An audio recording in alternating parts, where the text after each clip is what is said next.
पूर्व मुख्यमंत्री और पीसीसी चीफ कमलनाथ का बयान। जबलपुर की घटना को लेकर फिर बोले कमलनाथ, बजरंग दल के नाम पर हो रहा हनुमान जी का अपमान। कमलनाथ, हनुमान जी का अपमान माफ नहीं किया जाएगा।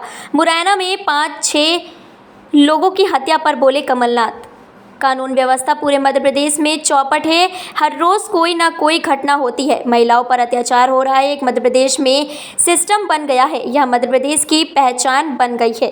कर्नाटक के बाद एमपी में बजरंग दल प्रतिबंध पर कांग्रेस का क्या स्टैंड है? मैंने पहले ही कह दिया। सुप्रीम कोर्ट ने कहा है कि जो भी नफरत की संस्थाएं हों, सामाजिक विवाद पैदा करती हैं, मैं सख्त कार्रवाई करनी चाहिए। किसी को टारगेट नहीं करना चाहिए। किसी को टारगेट नहीं किया जा रहा है। आखिर यह क्यों परेशान हो रहे हैं? दीपक जोशी समेत अन्य बीजेपी नेताओं के कांग्रेस में शामिल होने पर बोले कमलनाथ। आगे देखते आइए आप। माननीय कमलनाथ जी, माननीय राष्ट्रीय अध्यक्ष जी तथा सभी हमारे सम्मानित अतिथिगण, नौजवान साथियों, मार्गदर्शकगण एवं रेडियो, मैं इतना ही कहना चाहता हूँ, स्वागत करना चाहता हूँ कमलनाथ जी का कि तुम गरीब के प्रबल सारथी, तुम गरीब के प्रबल सारथी, तुम प्रदेश के चंदन, यह प्रदेश है तुम्हें समर्पित, स्वीकारो अभिनंदन, स्वीकारो अभिनंदन। आदरणीय कमलनाथ जी के बारे में 2 बात कहना चाहता हूँ।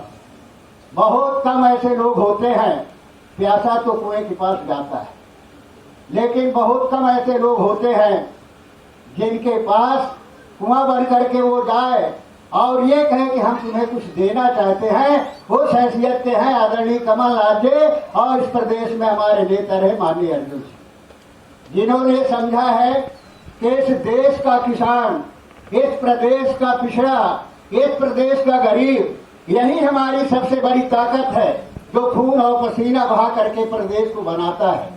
और उनका मानना है कि जब तक मेहनत करने वाले लोगों का विश्वास मजबूत नहीं होगा, तब तक कोई देश प्रगति और विकास नहीं कर सकता है। इस दिशा में जो उन्होंने काम किया है आप सबके सामने है।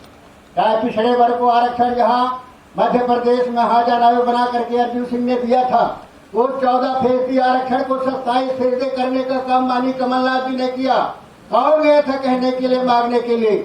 लेकिन उन्होंने सोचा कि पिछड़े वर्ग के लिए आरक्षण जरूरी है, इनका हक अधिकार है। उन्होंने सत्ता की कुर्सी पर बैठते ही 27% आरक्षण किया था और उन्होंने जाना था कि किसान हमारे देश का अन्नदाता है, यही धरती का सीना चीर करके अन्न पैदा करता है, तब जाकर के पेट भरता है। उन्होंने प्रदेश के 22 लाख किसानों का कर्जा माफ किया था, इसके लिए कोई माफ करने के लिए नहीं गया था।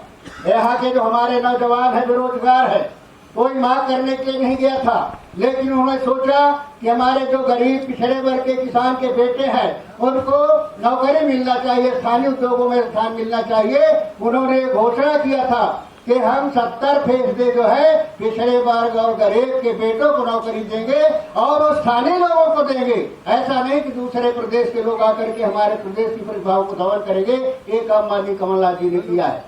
तो मैं केवल इतना प्रार्थना करना चाहते हैं कि आज हमें आपको संगठित होने की जरूरत है। ये कर्मवीर समाज है और जब तक संगठित नहीं होंगे, एक साथ नहीं देंगे, तब तक काम बनने वाला नहीं है। तो इस समाज को संगठित होने की जरूरत है। और दूसरी सबसे बड़ी जरूरत ये है कि पहचान करने का तरीका बदलना होगा।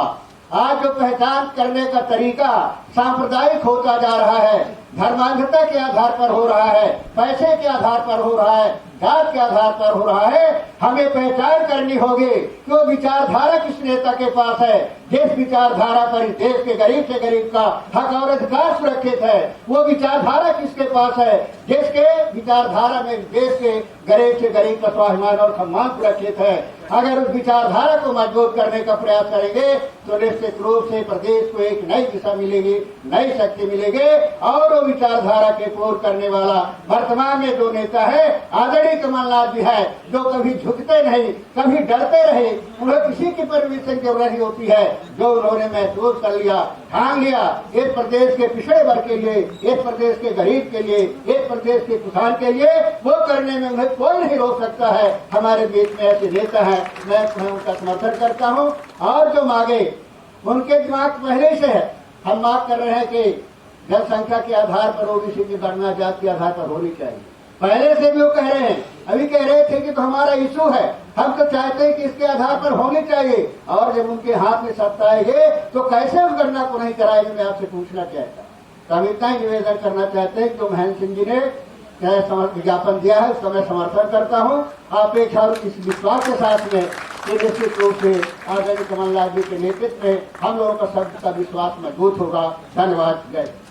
कुर्मी क्षत्रिय समाज के अध्यक्ष माननीय सर्वेश पटियार जी, हमारे सांसद राजमणि पटेल जी, हमारे भूतपूर्व मंत्री सुखदेव पांसे जी, हमारे भूतपूर्व सांसद बुद्धचंद पटेल जी, देवराज सिंह जी हमारे पूर्व सांसद, वल्लभ अम्बावतिया जी पूर्व विधायक, महेंद्र सिंह जी, ब्रिज बिहारी पटेल जी और सभी यहाँ समाज में सम्मिलित हमारे सभी माननीय सदस्य।